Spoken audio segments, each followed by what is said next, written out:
Welcome to the Eye Opener. I'm your host, Michael Lewis. The Pentagon has announced servicemen and women will be able to request religious or medical exemption from the mandatory vaccine, but otherwise, everyone will have to obey the order. The $3.5 trillion Democrats' priority budget swiftly passed the Senate with minimum debate. But what's inside the bill?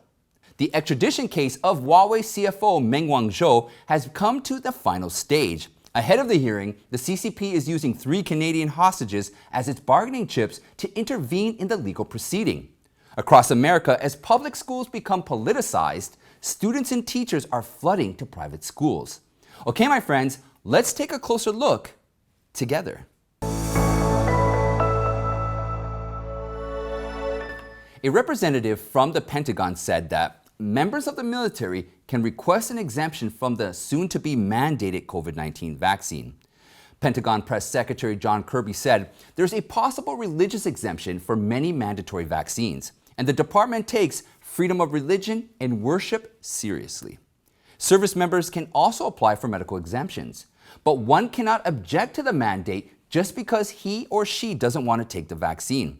According to the Department of Defense, more than 73% of active duty military members have received at least 1 dose to date. At the same time, it appears most airline companies don't want the vaccine mandate to turn away their customers. Why would they? The airlines have just started recovering from the pandemic. 3 major U.S. airlines, American, Delta, and Southwest, are not requiring staff or customers to get vaccinated, though they haven't definitely ruled it out as a matter of future policy. A Southwest representative told a media outlet, "We still are strongly encouraging our employees to vaccinate themselves and to share with us their vaccination status, but beyond that, we don't have anything else to share." However, the 3 airlines' biggest competitor, United Airlines, announced last week that it would require its U.S.-based employees to get vaccinated. As an incentive, vaccinated employees who upload their vaccination records to the company will receive an extra day's pay.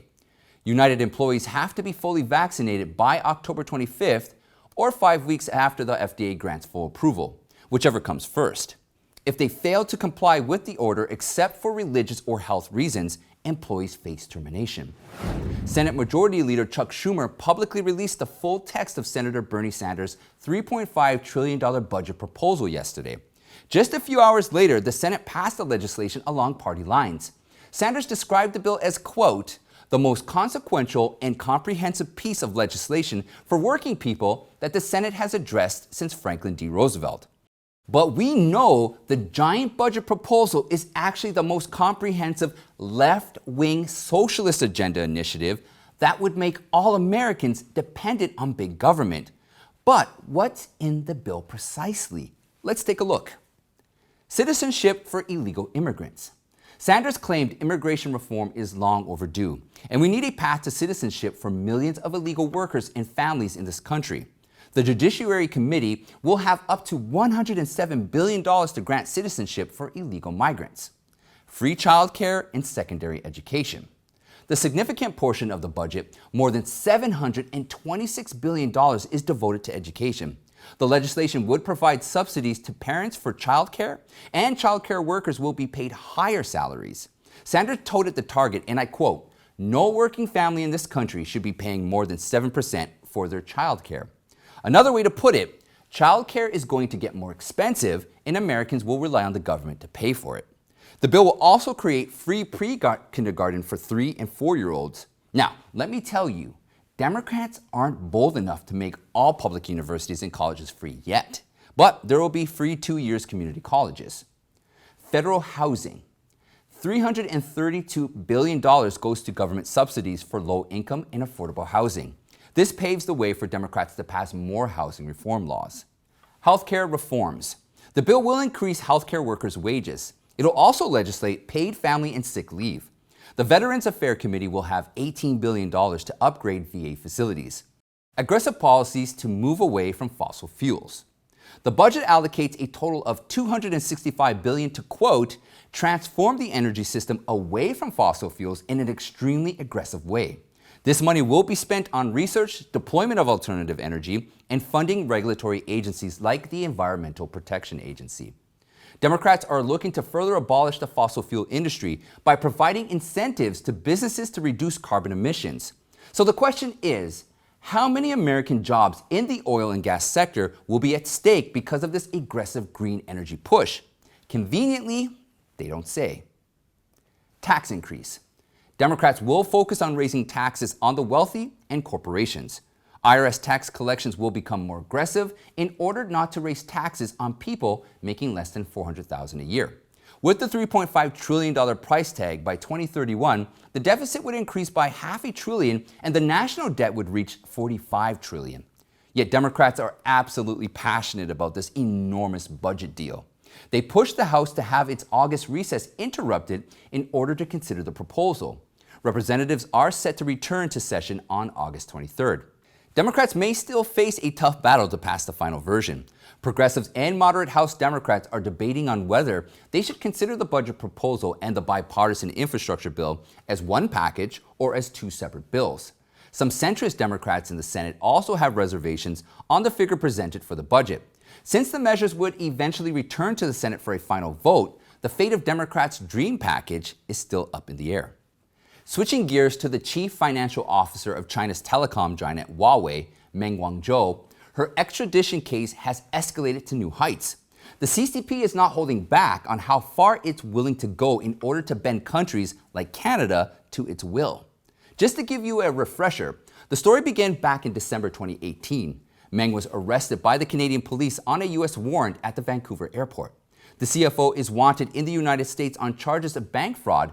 Meng reportedly lied to multiple financial institutions about Huawei's business dealings with Iran. As a result, those companies allegedly violated U.S. sanctions against the Middle East country. Meng was shortly released on bail and has been under house arrest in one of her multi-million-dollar mansions in Vancouver ever since. To prevent Meng from being extradited to the United States, Beijing has fought hard for her. Everyone knows Huawei services the CCP, and as the CFO of the tech giant, Meng knows too much. Yet this week marks the last round of Meng's extradition hearings in the British Columbia Supreme Court. But everyone has been nervous about it. Why, you ask? Because the fate of 3 Canadians is closely tied to Meng's outcome. Robert Schellenberg, a Canadian suspected of drug smuggling, was arrested in China 1 month before Meng was arrested.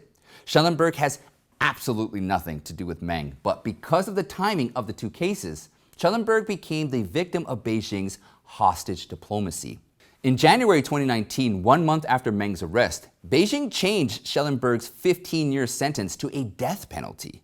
On August 10th, as the BC Supreme Court was preparing to hear final arguments on whether Meng should be extradited to the United States, the Chinese court rejected Schellenberg's appeal of the death sentence.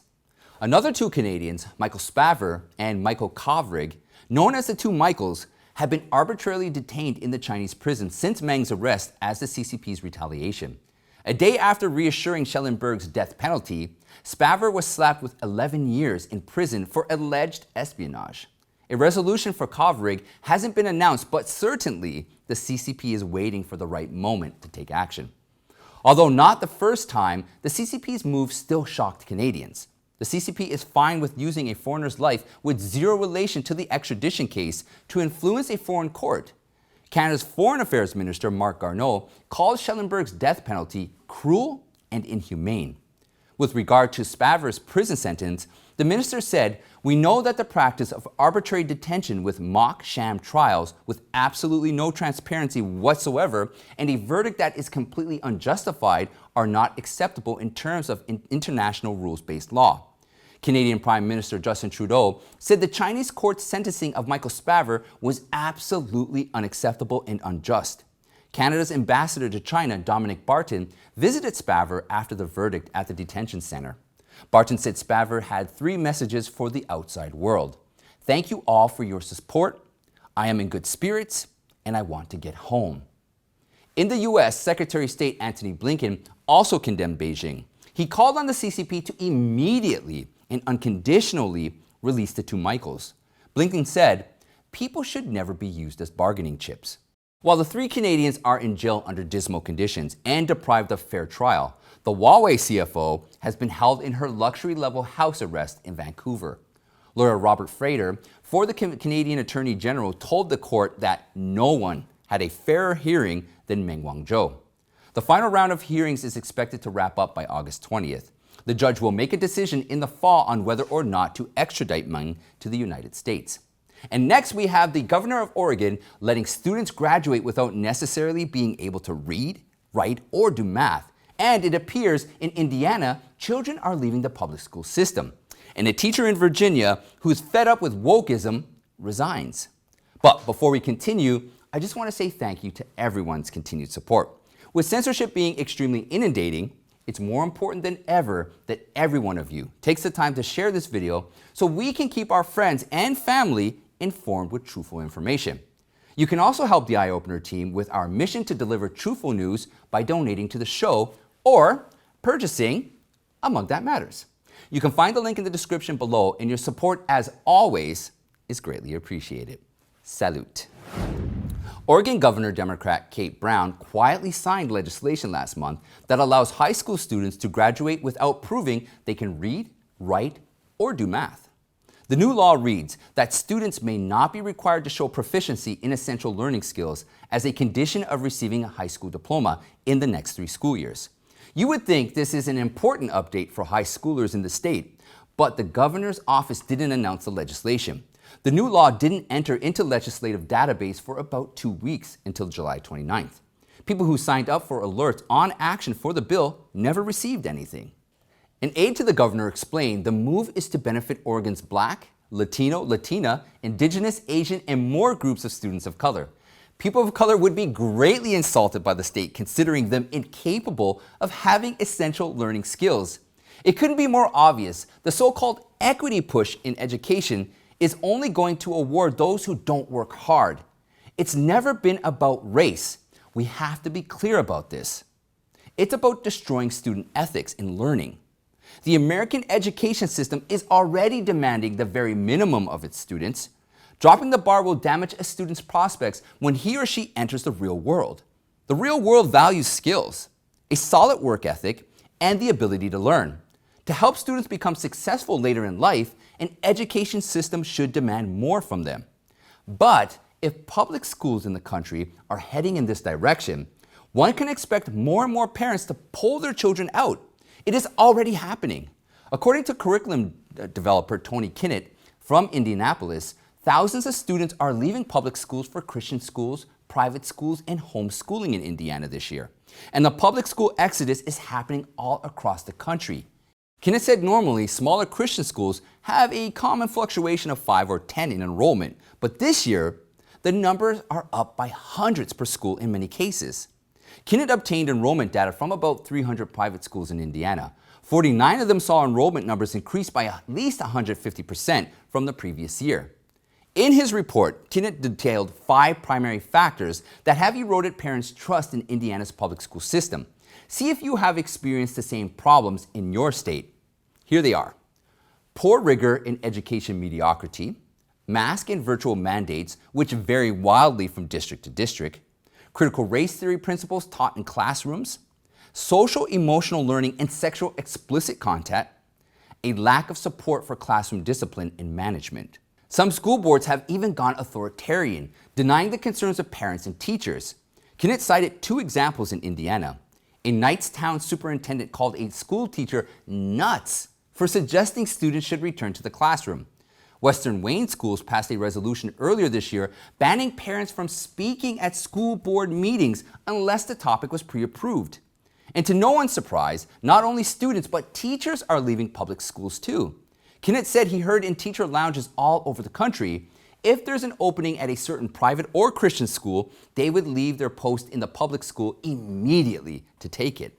Just this Tuesday, 5th grade teacher Laura Morris from Loudoun County, Virginia, resigned. In an emotional speech she gave at the school board meeting, Morris said, "This summer I have struggled with the idea of returning to school, knowing that I'll be working yet again with a school division that, despite its shiny tech and flashy salary, promotes political ideologies that do not square with who I am as a believer in Christ." Morris blasted the school board for its authoritarian operations and highly politicized agendas.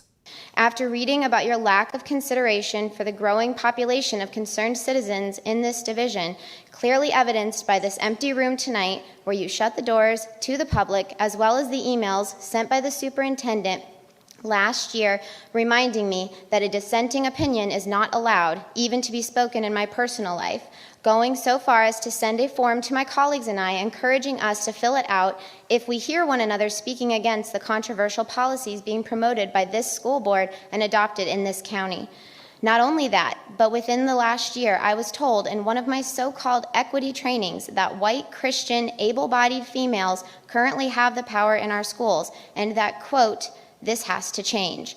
She felt it was necessary to resign in front of the board. She said, "I quit being a cog in the machine that tells me to push highly politicized agendas on our most vulnerable constituents, the children. I will find employment elsewhere.